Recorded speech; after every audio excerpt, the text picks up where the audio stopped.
Greetings from England. Today I'll be reviewing a review of Anna Karenina by Leo Tolstoy.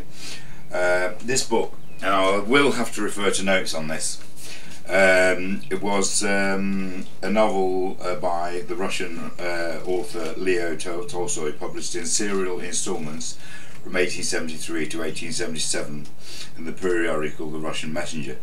Now, this book is considered by many noted authors to be the best book ever written.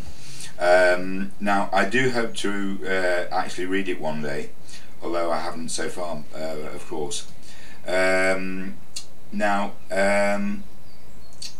This is obviously going to be very difficult for me. It has been made into movies on several occasions, and all of them have been very good, as I understand, although I haven't seen any of them. The novel is divided into 8 parts, and it begins with one of the most quoted lines: "Happy families are all alike. Every unhappy family is unhappy in its own way." Now, Anna Karenina apparently is married to Prince Stephen, I can't even say the name, an aristocrat from the Romanov Russia.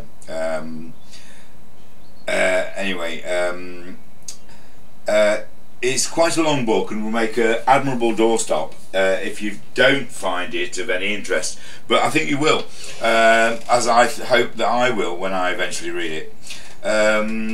However, I do know the ending of it, but I'm not going to tell you what it is because that would tend to spoil it for you all. But it does involve an incident on a railway track with Anna Karenina. So anyway,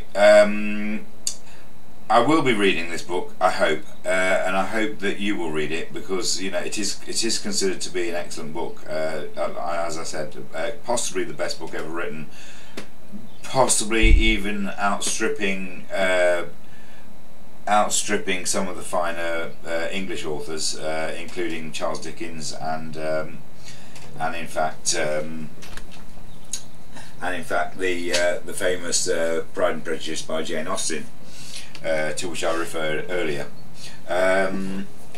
However, of course I don't know this for certain until I have actually read it, which I do intend to do.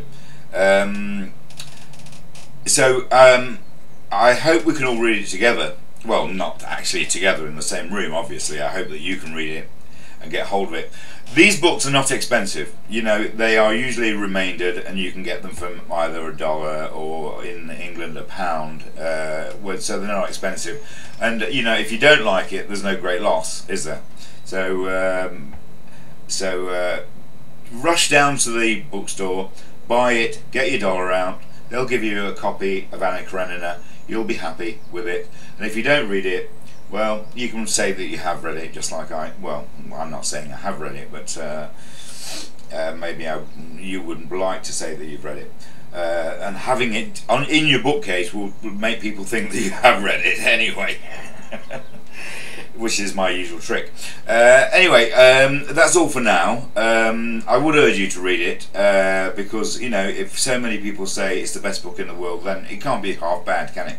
So for the meantime, in the meantime, I will say farewell and goodbye.